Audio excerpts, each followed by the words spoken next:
Ankafaliana amitiavana indray tomoko lasy tomoko vavy no androsoana totokan-tranonao anatin'izao fotoana ny fampalalam-baovao amin'izao sabotsy alina izao. Isaorana ianao tsy misaraka amin'ny fahitalavitra viva. Entsika anokafana ny fiarahana ary amin'izao alina izao dia 720 ireo olona vaovao fantatra fa mitondra ny valanaretina coronavirus eto Madagasikara nanomboka ny 20 ka hatramin'ny 20 novambra lasa teo raraky ny antotanisa navoaka ministera ny fahasalamam-bahoaka. Miisa 775 ny fitiliana natao nahazona io tranga vaovao 720 io. Miisa 270 kosa ireo olona sitrana raha toka 30 amin'ireo no ao anatin'ny tranga misy fahasarotana na forme grave sy nisy kosa ireo ainana fohy nandritra izay herinandro izay. Ny faritra Analamanga no nahitana tranga be indrindra izay nahatratra hatramin'ny 410 ireo olona voamarina fa mitondra ny valanaretina COVID-19 manaraka azy ao ny vakina karatra izay ahitana tranga 450 ary ny faritra Menabe izay ahitana tranga miisa 30. Arak'izany dia miverina miakatra indray nisan'ny olona voamarina fa mitondra ny valanaretina COVID-19 eto Madagasikara amin'izao fotoana izao raha ny fanazavana avy amin'ny ministera ny fahasalamam-bahoaka no amafisin'ny ministera fa tsy mbola misy ny fiovana akory eo amin'ny politika izay noentin'ny fitondram-panjakana malagasy entina hiadiana amin'ity valanaretina ity. Miantso ny tsirairay kosa nefa ministera ny fahasalamam-bahoaka mba samy anaja ireo fepetra sakana. Fanadihadiny Andoniaina Martina. Hatramin'ny androany tafakatra 13 ireo olona misy ny trangana coronavirus misy fahasarotana manerana ny Madagasikara raha ny antotanisa ofisialy navoaka ny avy eo anivon'ny ministera ny fahasalamam-bahoaka. Porofo izany fa miverina miakatra indray ny tahan'ny olona mitondra ny tsimokaretina. Mba hiadina ny fiparitahan'ny valanaretina dia hitanina hatrany isika vahoaka malagasy mba hanaja ireo fepetra sakana amin'ny fitondrana ny aro-dava-orona araka ny tokony hoe izany hoe tampina ireo lavakorona anankiroa, tampina ho vava, anasa tanana matetika amin'ny rano sy savony na gel hydroalcoolique ary anaja hatrany ny elanelana amin'ny toerana vory olona. Tsotra nefa ny vahaolana isoroana ny fiparitahany valanaretina io ho ny mpitsabo toy ny fanajana ireo fepetra ara-pahasalamana, ny fanaovana ny vaksiny izay efa misy karazany 4 eto Madagasikara. Fa eo ihany koa ny fampiasana ny CVO sy ny CVO+. Ao anatin'izay ady amin'ny valanaretina COVID-19 izay hatrany dia nahazo camion miisa 2 fitateran-drano avy amin'ny coopération allemande ny commune Antananarivo renivohitra entina hiadivana amin'izay ady amin'ny COVID-19 izay sy anadiovana ny tanàna sy ny tsena mba tsy hiparitaha ny valanaretina. Tsy ampiasana rano jirama intsony io fitateran-drano vaovao io araka ny fanazavana nentin'ny ben'ny tanàna Antananarivo renivohitra. Fanatiatina. Hitady hevitra hafa amin'ny fampiasana ny rano ny commune fa tsy ny rano izay efa tsy ampy. Ampiasain'ny mponina akory no anadiovana ny tanàna sy ny tsena na ny zaridaina hoy ny ben'ny tanàna. Izany dia ho fitsotsiana sy ady amin'ny fandaniam-poana ny rano. Misy amin'ireto fitaovana vaovao avy amin'ny coopération allemande ireto izay natolotra ny herinandro lasa teo no entin'ny commune ampiasaina amin'izany ary indrindra ho ampiasaina amin'ny fisorohana ny valanaretina COVID-19 hoy hatrany ny fanazavan'ny ben'ny tanàna. Fahaklezan'ny coopération allemande GIZ andreo camion anankiroa izay hitaterana rano sy ny tomobile kely. Ny rano moa fantatsika ihany Antananarivo fa sarobidy ary ny fiainan'ny commune dia mampiasa rano foana. Indrindra ny fanadiovana ny tanàna sy ny fanadiovana ny tsena amin'izao valanaretina izao. Ka noho izany nahatsapa ny commune ary coopération allemande hoe tsy mety raha ampiasany rano jiramatsika ny mponina efa mijaly tsy ampy ny rano fa aloha rano mikopana ranony izay rano miangonany na masaina ampiasaintsika anadiovana ny tanàna sy hikarakarana zaridaina sy sisa. Izay nahatonga an'io fanomezana io mba ahafahana hiady koa amin'ny valanaretina coronavirus. Ny fiara moa ho ampiasaina amin'io koa satria io zany mitondra antsika ny na resaka fanafody ampiasaintsika désinfection zany ny sekoly ministera rehetrarehetra raha ohatra ka mitondray misany olona koa ary mitondrana koa amin'izay mpiasany fahasahala ny fahasalamana. Ankoatra ny fiara misa 3 sy camion misa 2 dia misy ihany koa ny fitaovana hafa nomeny mpiara-miombina Antokalmanina izay ho ampiasain'ny mpiasan'ny commune Antananarivo renivohitra entin'izy ireo miaro tena manoloana ny valanaretina amin'ny fanatanterahana ny asan'izy ireo izay mifanerasera mivantana amin'ny vahoaka.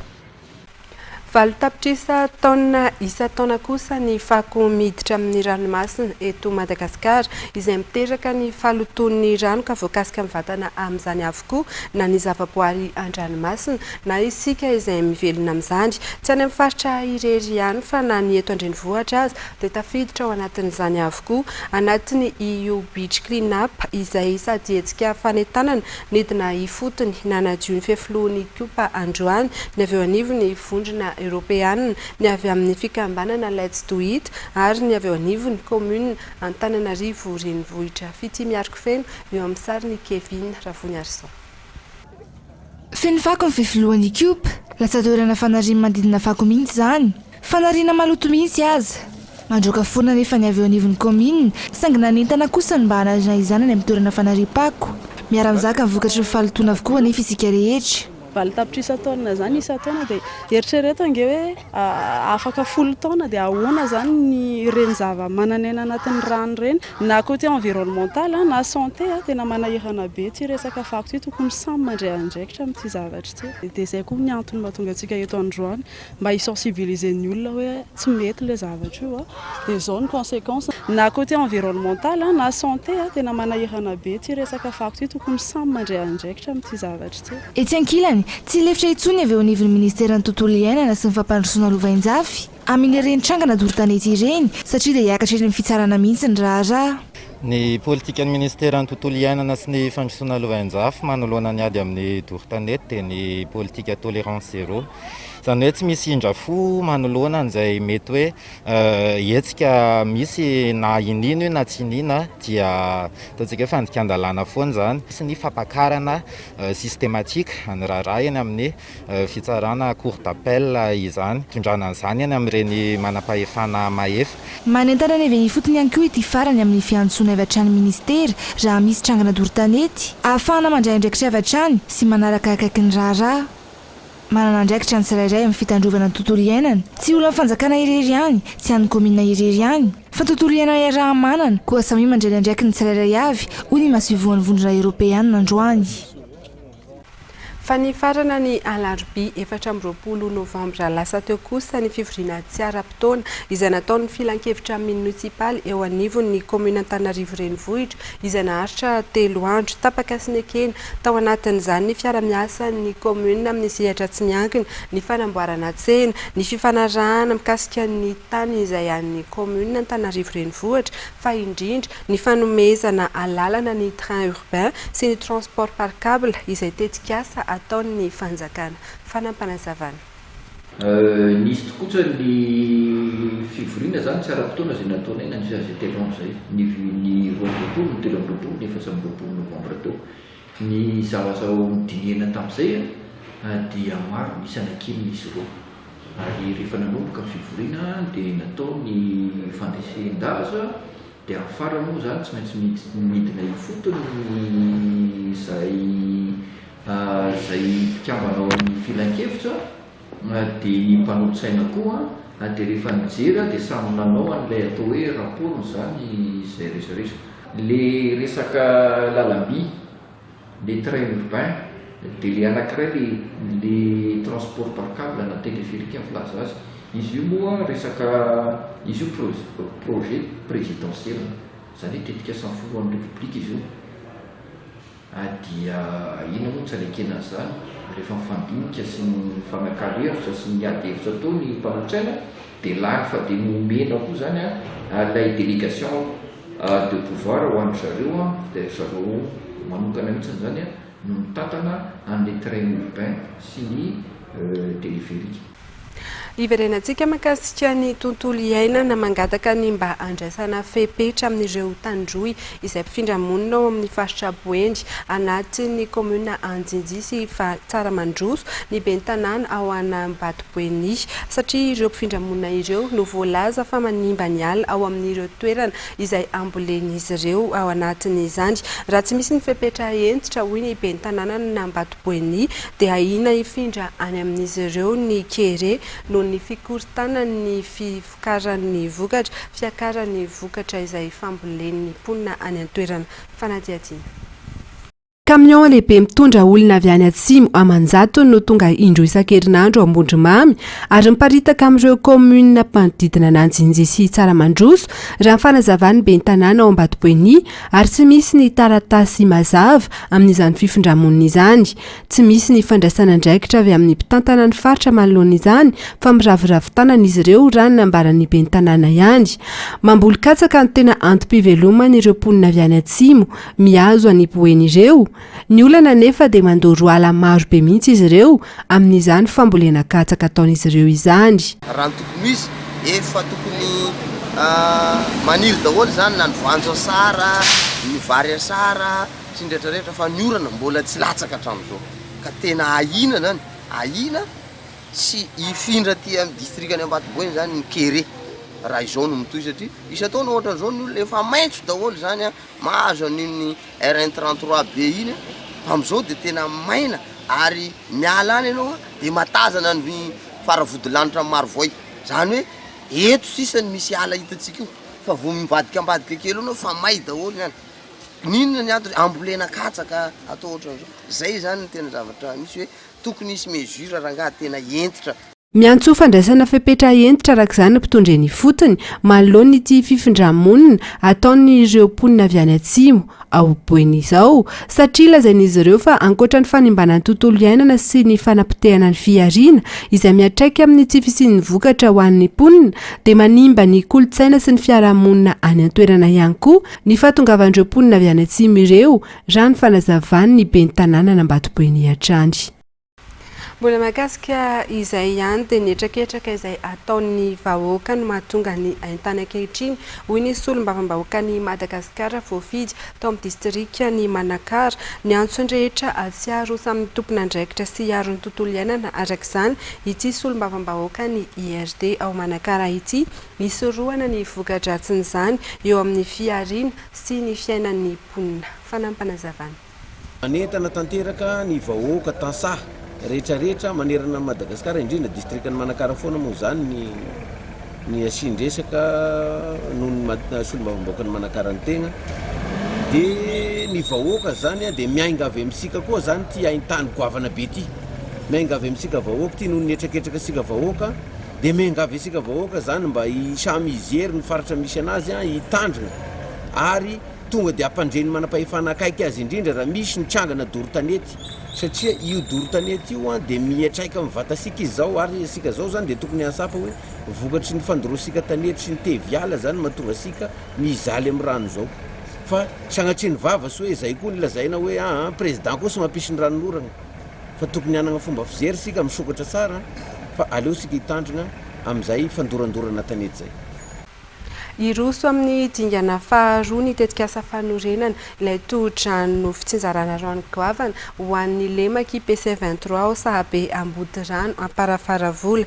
Nakasitraka ny fiara-miasa na fanjakana Japonais ny ministry ny fambolena sy ny fiompiana no ilay famatsiny ity tetikasa fanorenana fotodrafitrasa hatrany amin'ny 10 lavitrisa ariary ity averina ity no tanterahana androany tany an-toerana ny fanokafana voalohany ireo fitaovam-pitsanjarana rano ho an'ny tanimbary amin'ny tohodrano ao Sahabe Amparafaravola. Fetra Andritselonina Viva loatra Mangoro. Tetikasa isan'ny goavana eo amin'ny fiara-miasa ny fanjakana malagasy sy ny fanjakana japonais ity miorina eto Sahabe Ambodirano Amparafaravola ity anatin'ilay tetikasa papri 2 itsinjarana rano amin'ny tanimbary mahery ny ray alina hektara atao anatin'ny PC 23. Goavana tena goavana ary afaka mijoro vavolombelona aminareo aho fa vao nahita azy tery ampidirana tery mahita an'ireo vanina maromaro actionné na moteur dia hita fa tena manara-penitra ny fotodrafitrasa izay apetraka ny filoham-pirenena miaraka amin'ny gouvernementa miaraka amin'reto mpiara-miombinantoka avy amin'ny jika ireto. Tohatra tongavana amin'ny faleovan-tena ara-tsakafo na autosuffisance alimentaire fafaritry ny vely rano fahasivin'ny filoham-pirenena ny tetikasy koa ireo tohana ara-pahalalana ho amin'ny tantsaha sy ny fanomezana masom-boly anatin'ny tetikasa papri 2.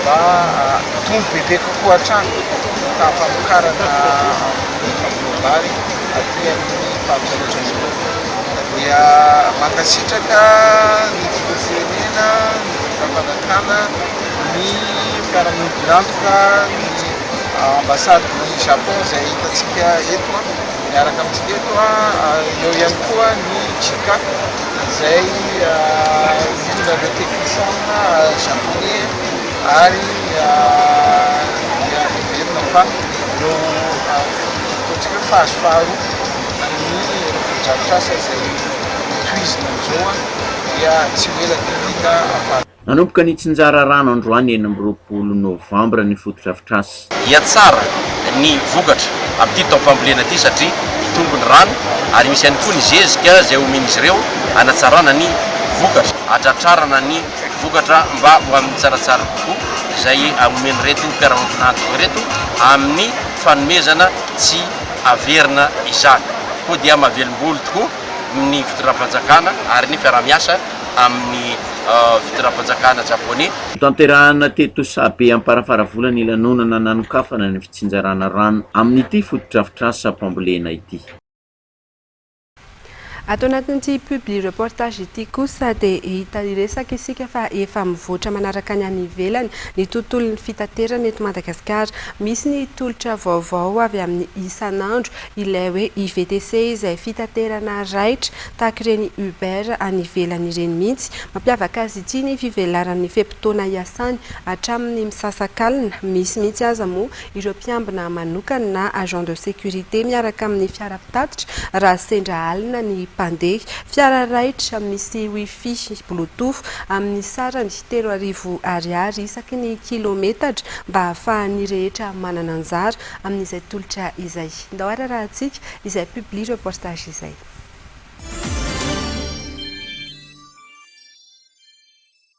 Isan'andro sehatra iray ahafahana mividy ny entana sy tolotra rehetra ilaina andavanandro manomboka amin'ny PPN na ny électroménager dia tonga ihany koa tia ny fanaovana réservation ana fiara. IVTC mba isan'andro no ataona ianaran'ilay izy satria location ana véhicule de transport avec chauffeur. Izany hoe ny olona izany miantso anay dia tonga any izahay maka an'ilay olona tonga an'ilay izy voalohany indrindra souci ana qualité maha consommateur anay dia hitanay ny no amboarina ny qualité an'ny resaka transport eto amintsika. Ny fonctionnement an'ilay service tsotra kely manao réservation client dia rehefa manao réservation client dia misy fiara tonga makany aminazy maimaimpona ny fangalana anazy any amin'izay misy anazy dia avy eo ny client miditra anatin'ny fiara dia manomboka eo mandeha ny compteur kilométrique. Io compteur kilométrique io manomboka amin'ny miodina ny kodiarana ny fiara manomboka mandeha ny compteur kilométrique mijano io any anatin'ny embouteillage. Ny isan'ny olona ihany koa dia nafiry ao anatin'ny fiara dia mitovy foana ny vidin'ny kilometra izany hoe 3,000 ariary atoandro dia 4,000 ariary amin'ny alina. Mijanona any amin'izay toerana hijanonan'ny fiara anaterana an'ilay olona mihitsy ny compteur kilométrique dia iny no ahalalana hoe ohatrinona no tokony alohan'ilay olona. Dia zahana ho atao abordable ilay izy satria 3,000 ariary ny kilometra ao anatin'izay 3,000 ariary izay misy ny rano omena maimaimpona ho an'ny mpandeha rehetra. Izany hoe raha telo ny olona mandeha ao anatin'ilay fiara dia rano telo no omena. Misy ihany koa ny option wifi dia misy ny bluetooth ary misy ny tablette azon'ny mpandeha ampiasaina. Natao izay mba ahafahan'ny olona rehetra izany manjifa an'ilay izy sy mba tsy ho avesatra loatra ho an'ny mpandeha. Ny fiaranay amin'izao fiara vaovao daholo. Misy ny berline 5 places misy ny SUV. Fiara climatisé, ny chauffeur professionnel madio ary ampanaovina akanjo mihaja daholo. Izahay manomboka amin'ny 9 maraina hatramin'ny 3 maraina no miasa. Dia resaka sécurité io ihany koa misy amin'ny voizinay ao anatin'ilay IVTC. Rehefa amin'ny alina manomboka amin'ny 6 eo dia tsy maintsy accompagnena agent de sécurité ny fiara tsirairay avy ahafahana mitandro ny filaminan'ireo mpandeha sy ny fiara izay mitondra ny olona. Ny fanaovana réservation dia na en ligne amin'ny alalan'ny site web anay na ihany koa amin'ny alalan'ny application mobile izay azo alainanao amin'ny App Store na amin'ny Google Play na ihany koa amin'ny alalan'ny finday amin'ny fiantsonany 034 69 402 91 na amin'ny alalan'ny Facebook sy Instagram.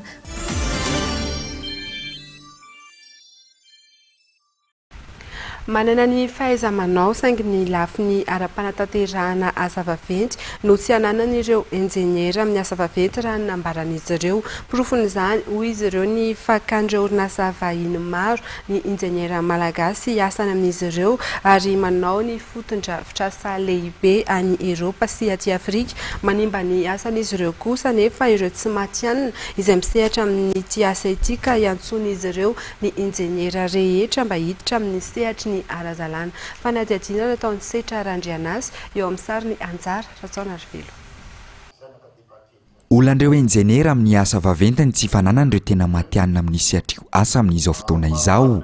Anjato ny isa-taona nefa ireo mpianatra mivoaka amin'ny université na miankina na tsy miankina amin'ny fanjakana. Manana ny fahaiza-manao ny ara-teknika amin'izany resaka asa vaventy izany anefa ireo enjeniera malagasy ary manana traikefa maro. Misy ny zavatra voafehintsika eto toerana, misy ny zavatra tsy maintsy afarana avy any ivelany. Farany teknika dia sako no miteny fa tsy mena mitaha amin'ny ingénieur any ivelany akory ny ingénieur malagasy. Ary aza adinitsika fa be dia be inge ny ingénieur malagasy lasa mitsoka makany Afrika ilain'ny olona izy.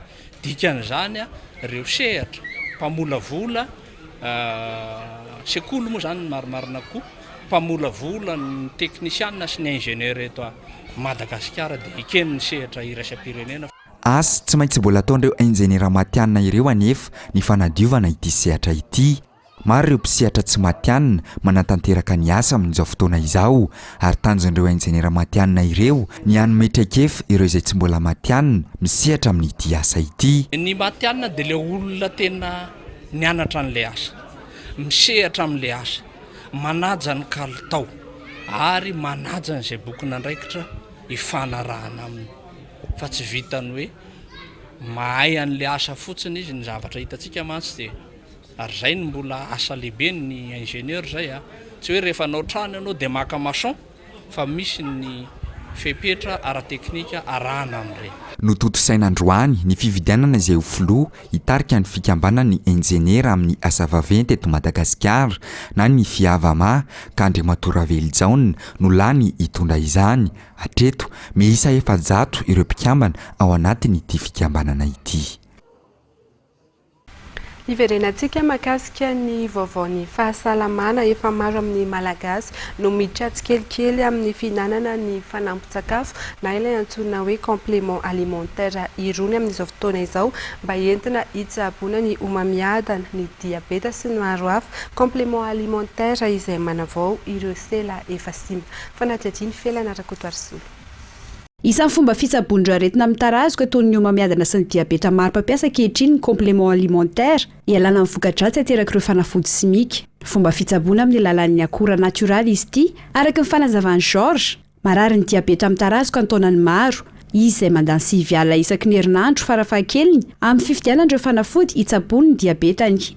Efa maro dia maro zany toerana no anatonana zany tamin'ny satria le fiakaran'ny tany siramamy amin'ny vatany io tena malaky mahafaty raha ohatra ka tsy voakarakara ny kiasika izy dia niraparapa tokoa zany nanatona toerana maro nampiasa fanafody maro na hatramina comprimé na hatramin'ny tsirona zany efa natao daholo avy zany rehetra zany mba hoe hikalmena ny fiakaran'ny tany siramamy io ary anao koa mba te hisakafo tahaka ny olona rehetra misakafo zany dia zay no ezahana mitadiany fanasitanana gauche droite nefa dia hatramin'izay rehetra nandehanan'izay zany dia tia no an'ny tokana tena hitako hoe nasitana anazy zany ary tsy nahatonga anazy zany tsy nampiasa ninninina tsony zany taorinany fandany 10 boaty amin'ity zany laniko.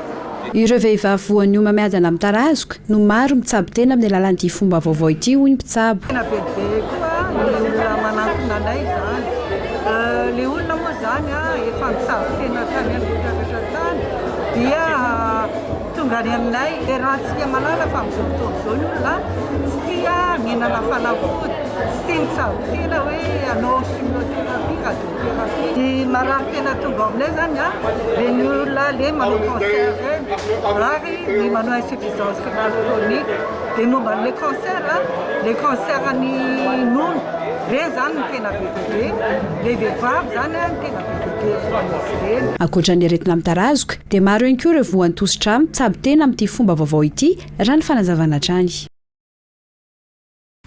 Ny pejy ny fanatanjahantena no amaranantsika ny fampahalalam-baovao amin'izao alina izao ping pour tous tetikasa iray vaovao ampivoarana ny mahaolona amin'ny alalan'ny taranja tenisy ambony latabatra izay no isy eto Antananarivo manomboka izao miaraka amin'ny fikambanana PPT Madagasikara sy ny club AGV Eneban avy any amin'ny région Bretagne na France ary ny commune Antananarivo renivohitra sambany no isy ity tetikasa fampianarana ny taranja tenisy ambony latabatra ny fotony ity izay hitetezana fokontany, toeram-pianarana, toeram-pitsaboana eny fahatrany amin'ny fonja izay natao an'ny zaza tsy ampy taona azy. Teknisiana avy amin'ny club ny GV Eneban no hijanona herintaona eto amintsika miaraka amin'ny fikambanana ping pour tous amin'ny fanatotosana ity tetikasa ity. Anjara Ratsanarivelo, Setra Randrianasy.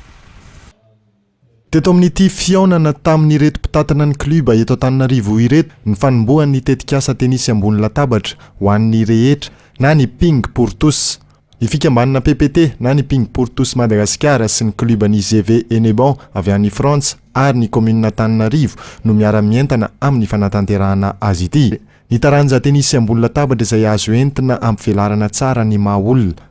Nampivoatra ny firenena zany tondra lenjara Britiny izy zay no nahatonga anay nanenaka any amin'ny Amadia ny olona diabetika mila manao fanatanjahantena raha samy fanatanjahantena ihany dia manao pingy be dia be koa any ao ireo zaza zay mampalahelo any Amponja zay ao anatin'ilay fandaharana sanay ampianarana pingy ao ihany koa ireo zaza marenina mona sy marenina momena ny anjara masoandrony anisan'ny beazana amin'ny alalan'ity ping-pong ity dia ao anatin'izay le fandaharana azy zay ny anapahana azy aloha amin'izao fotoana eto Antananarivo zany hoe izay ny arahana amin'ny commune urbaine Antananarivo ho fanapahariahana azy eto Antananarivo. Tsy ireo efa mahay ny taranja no tena andrasana amin'ity tetikasa ping pour tous ity fa ireo izay mbola tsy mahalala akory nefa afaka milalao azy tsara. Ary tsisy mihitsy mareko eto fa tsisy fandraisany mihitsy izy ity amina structure fédérale fa ary efa tsy hoe projet intsony izy ity hoe vinavina fa efa tena manao azy zay zao hiparitaka zany hoe eraka ny fokotany ty zavatra ty ny antony ny mety fandraisany amina structure fédérale dia mety hoe any amin'ireny ankizy any ambany any anaty fokotany an'ireny no mety tsy eritreretintsika mety ahitantsika mpilalao tena ho lasa maty any ao aoriana dia zay mety hifandraisana satria rehefa izy ireny rehefa tafiditra ao anatin'le setra izy dia hiditra anaty club izy ka rehefa tafiditra anaty club izy dia tafiditra ho azy ao anatin'le structure fédérale. I Frédéric Fenech izay avy amin'ny kluban'ny GV Eneban any Bretagne France dia efa tonga eto hiara anatotosa izay tetikasa izay miaraka amin'ny PPT Madagasikara sy ny commune Antananarivo. Tapitra ny fampahalalam-baovaontsika tamin'izao alina izao isaorana ianao niaraka taminay teto hatramin'ny farany fity miariko feno no hiaraka aminao anatin'ny fampahalalam-baovao amin'ny fiteny frantsay tena kosa mametraka ny veloma mandrapitafa ho amin'ny rapitso indray. Veloma tokoa.